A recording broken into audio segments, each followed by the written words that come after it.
작년에 목회 데이터 연구소 대표로 섬기시는 지용근 집사님과 말씀을 나누다가 이런 이야기를 들었습니다.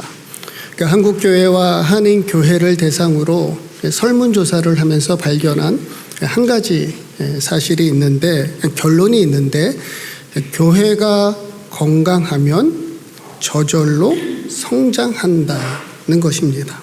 오랫동안 많은 교회와 성도들을 조사한 지표가 그 사실을 말하고 있다는 것이지요. 건강한 교회는 자연적으로 성장한다. 한창 교회 성장을 강조하고 또 이야기하던 시절이 있었습니다.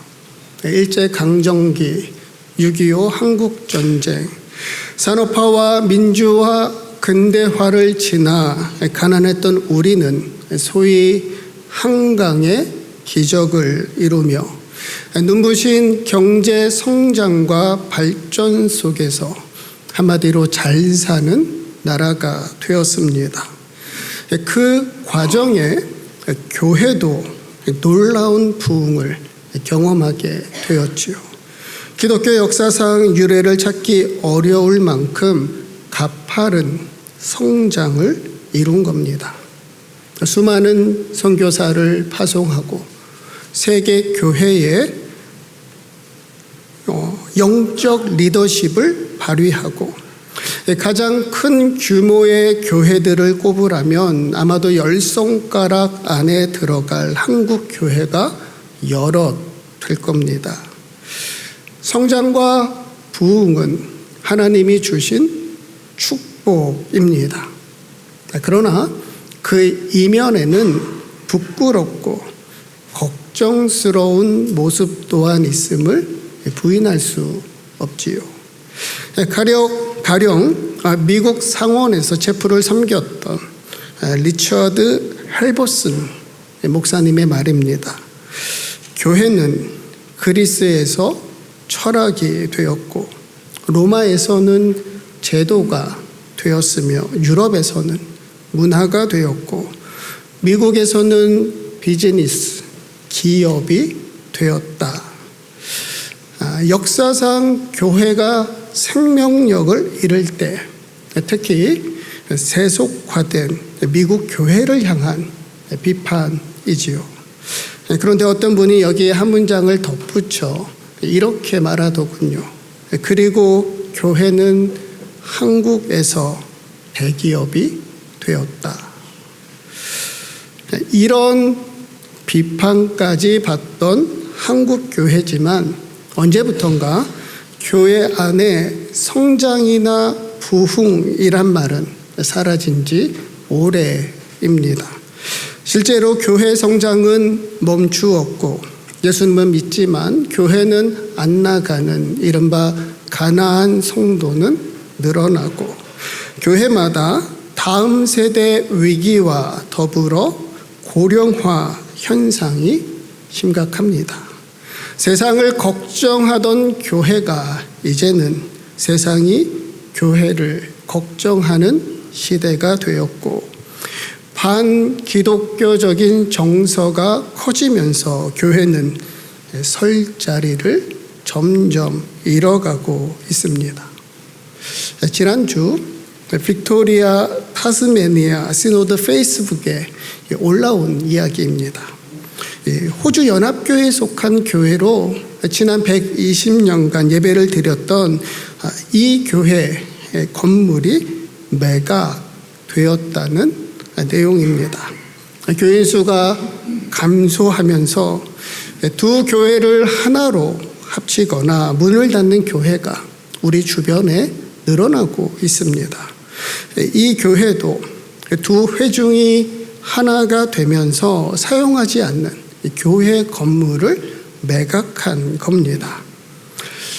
다만 이 교회 건물을 매입한 이들이 무슬림 공동체였지요. 이들은 이곳을 지역 사회를 위한 교육, 문화, 봉사, 그리고 이슬람 예배를 위한 장소로 사용할 계획이랍니다. 그러면서 예배 공간이 그대로 예배 공간으로 사용된다는 점을 강조했어요. 이를 두고 상반된 댓글이 달렸는데, 한편에서는 기독교의 하나님과 이슬람의 알라가 어찌 같은 신이냐며, 기독교와 이슬람의 예배는 엄연히 다르다는 소수의 의견이 있었고, 다른 한편에서는 오랫동안 예배 처소로 사용해온 공간에서 계속 예배 드릴 수 있게 되었다며 환영하고 축복하는 의견이 다수였던 겁니다. 우리가 살아가는 호주는 다 문화, 다 인종, 다 종교 사회입니다. 많은 사람이 각기 다른 생각과 믿음을 가지고 살아가지요. 그래서 서로의 차이를 인정하고 다름을 존중해야 해요. 그러다 보니 종교에 대해서도 비교적 관대한 듯 보입니다. 아니면 무엇을 믿든 믿지 않든 그것은 개인의 선택일 뿐이고, 실은 종교가 그들에게는 그리 중요한 문제는 아닌 거지요. 기독교의 성장과 부흥은 유럽 교회로부터 시작되었습니다. 그러나 교회 안팎의 여러 문제와 어려움, 거센 세속화의 물결 속에서 성도들은 교회를 떠났고 기독교는 문화가 되었고, 텅 빈 교회는 문을 닫거나 극장이나 식당, 호텔이나 타 종교 시설로 바뀌었습니다. 그나마 남아있는 교회들도 예배하는 예배당이 아니라 관람하는 관광지가 되었고, 어쩌다 이런 상황이 되었을까요?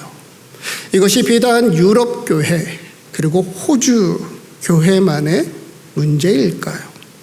한국 교회, 한인 교회는, 아니 우리 시드니 교회와는 전혀 상관없는 이야기인가요?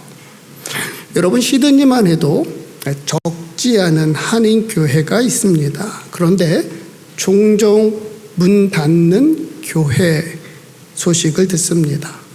두 교회가 한 교회로 합쳐지기도 하고, 성도들이 없어 교회 존립 자체가 어려운 곳도 많고, 갈등하고 대립하다 분열하는 교회들도 생기고, 사람들은 말합니다. 이제 교회 성장과 부흥의 시대는 끝났다. 정말 성장이 어려운 때입니다. 부흥사들 사라지고 부흥회도 없어지고, 새신자보다는 수평 이동하는 성도가 더 많고, 모두 교회가 위기라 합니다. 그럼에도 건강하게 성장하고 부흥하는 교회도 있습니다. 큰 교회로 사람들이 몰리는 현상은 사실이지만, 그렇다고 모든 큰 교회가 성장하는 건 아니지요. 반면에 작은 교회라도 꾸준히 성장하고 부흥하며 지역사회를 섬기는 교회들도 있습니다. 크든 작든 교회가 건강하면 저절로 성장한다. 비록 성장이 어려운 시대이지만, 그리고 그저 외형적이고 수적인 성장만을 추구해서는 더더욱 안 되겠지만, 성장하는 교회라고 반드시 건강한 교회라 할 수도 없지만, 성장은 교회와 우리에게 향하신 하나님의 뜻, 하나님의 명령입니다. 오늘 본문 12절 말씀 우리 함께 읽겠습니다. 그러므로 내 사랑하는 자들아,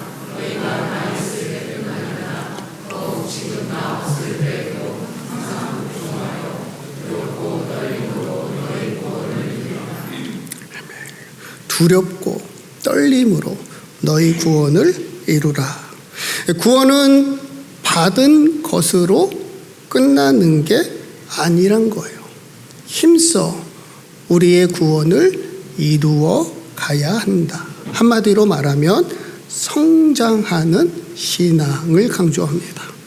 구원은 믿음으로 받는 겁니다. 사도행전 16장 31절 말씀 우리 함께 읽겠습니다. 이르되 주 예수를 믿으라. 그리하면 너와 내 집이 구원을 받으리라 하고, 구원은 하나님이 주시는 선물입니다. 예수님 믿고 받는 것 맞습니다. 내가 잘나서 잘해서 받는 게 아니라 오직 믿음으로, 오직 은혜로 하나님께 받는 것이 구원입니다. 예수님 믿으면 구원 받는다. 그러나 엄밀히 말해 이것은 구원의 시작입니다. 너의 구원을 이루라. 이 말씀을 영어로 3가지 비로 설명할 수 있습니다. 먼저 believing, 예수님을 믿는 겁니다. 특별히 예수의 십자가 사건이 나를 위한 것임을 믿고 예수님을 주님으로 영접하는 믿음입니다. 그 믿음을 통해 우리는 구원이란 선물을 받아요. 한마디로 말하면 천국행 티켓을 받는 겁니다. 그러면 belonging, 예수님께 속한 사람이 됩니다. 하나님의 자녀가 되고 하나님 나라에서 발급한 천국 여권을 받습니다. 요한복음 1장 12절 말씀 우리 함께 읽겠습니다. 영접하는 자 하나님의 자녀가 되는 권세를 주셨으니, 예수님을 영접하고 그 이름을 믿음으로 우리는 하나님의 자녀가 되면서 동시에 의인이라 인정받습니다. 이것을 기독교 용어로 칭의, justification이라 하지요. 예수님 믿고 하나님 자녀가 되고 구원받았다고 끝은 아니지요. 구원받는 순간 하늘나라로 바로 가지 않아요. 천국의 티켓을 받고 천국 여권까지 받았지만 우리에게는 아직 이 땅에서 남아있는 삶의 여정이 있습니다. 다만 이전과는 달리 천국 시민답게 하나님 자녀답게 살아가야 할 사명이 주어진 거지요. 하여 becoming 예수님 닮아가야 한다. 주님 마음 내게 주소서. 주님의 뜻을 이루게 하소서. 예수님을 닮아간다는 건 우리 일생을 통해 이루어 가야 할 신앙 여정입니다. 이것을 기독교 용어로 성화, sanctification이라고 해요. 우리는 예수님을 믿고 구원 받았습니다. 하나님의 자녀가 되었고 우리의 구원도 이미 시작되었습니다. 다만 구원의 완성은 아직 이루어지지 않았다. 하나님 앞에 설 때까지 예수님 닮아가는 신앙의 성장, 성숙, 성화의 과정을 통해 온전히 이루어진다. 그런 의미에서 우리는 호모 비아토르, 길이요 진리요 생명이신 예수님을 따라 우리의 구원을 이루어가는 순례자입니다.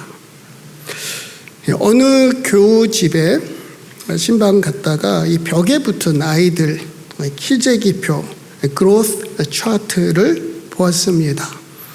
자녀들이 어릴 때 집집마다 하나씩은 다 붙여놓고 아이들의 키를 재어주신 적 있으시지요.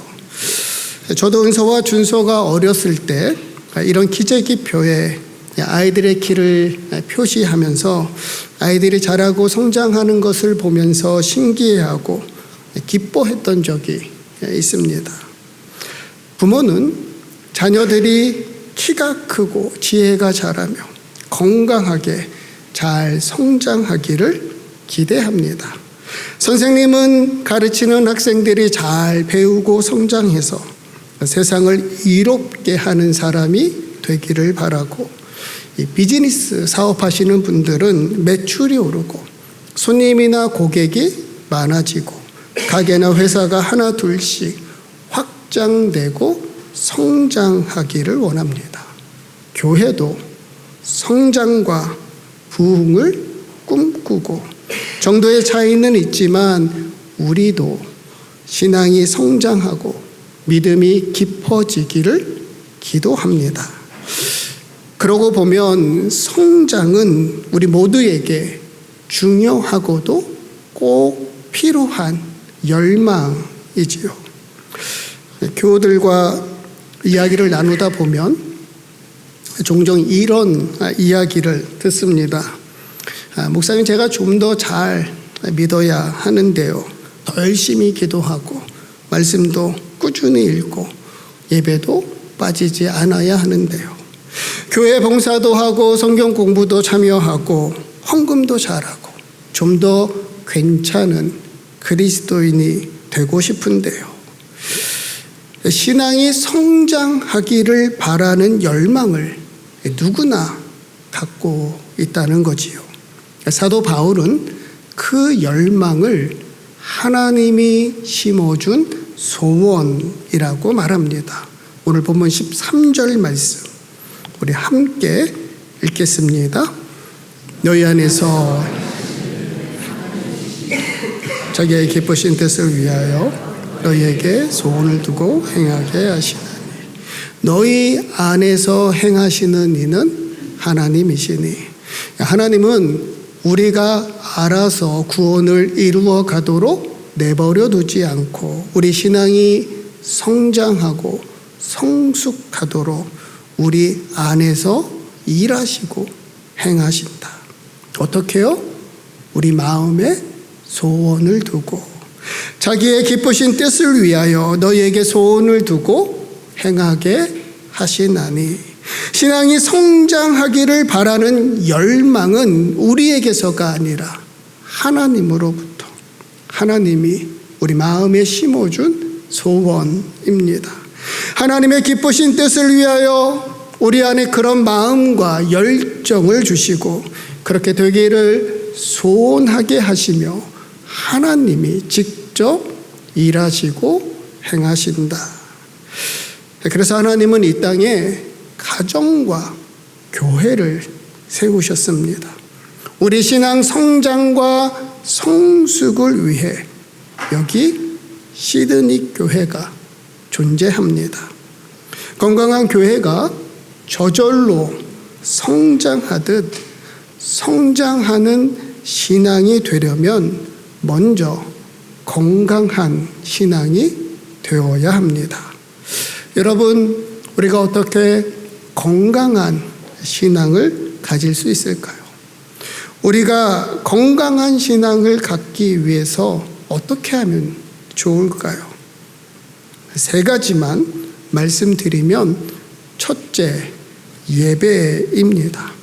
하나님은 예배하는 자를 찾으신다. 우리는 하나님을 예배하는 예배자이지요. 주일은 하나님을 예배하는 주님의 날입니다. 우리가 하나님을 예배할 때 우리의 삶이 하나님께 조율되고 하나님 안에서 건강하고 질서 있는 삶을 살아갈 수 있지요. 우리가 주일을 지키는 것이 아니라 주일이 우리를 지켜준다. 둘째, 경건의 시간입니다. 날마다 말씀 묵상과 기도의 시간을 가져야 한다. 하나님과 친밀한 교제 없이 우리 신앙은 건강할 수 없어요. 하나님을 알아가고 하나님과의 관계가 깊어질수록 우리의 신앙도 성장하고 성숙하고 깊어집니다. 흔히 이 말씀 묵상과 기도의 시간을 QT, Quiet Time이라 하지만 실은 그 시간은 우리 일상을 양질의 시간, Quality Time으로 만들어주지요. 그러니 날마다 말씀과 기도로 건강한 신앙의 성장 이루어가자. 셋째, 마지막 소그룹입니다. 구역 모임, 소모임에 참여하라. 여러분, 우리는 홀로가 아니라 함께입니다. 건강한 신앙은 건강한 공동체 안에서 만들어집니다. 함께 예배하고 함께 말씀을 나누고 기도하며 사랑과 선행으로 서로 격려하고 돌보며 우리는 그렇게 함께 지어져 가는 하나님의 백성이니까. 이런 말이 있더군요. 우리 중에 아무것도 줄 수 없을 만큼 가난한 사람도 없고 아무것도 받지 않아도 될 만큼 부유한 사람도 없다. 우리는 모두 소중한 존재입니다. 서로에게 서로가 필요하지요. 그러니 서로 삶에 참여하고 서로 삶을 지탱하며 함께 성장해야 한다. 오늘 보면 15절 말씀을 표준 세번역으로 우리 함께 읽습니다. 그리하여 여러분은 흠이 없고 순결해져서 구부러지고 뒤틀린 세대 가운데에서 하나님의 흠없는 자녀가 되어야 합니다. 그리하면 여러분은 이 세상에서 별처럼 빛날 것입니다. 바라기는 함께 성장하는 건강한 신앙으로 구부러지고 뒤틀린 이 세상에서 별처럼 빛나는 저와 여러분, 우리 시드니 신앙 공동체 되기를 주님의 이름으로 축복합니다.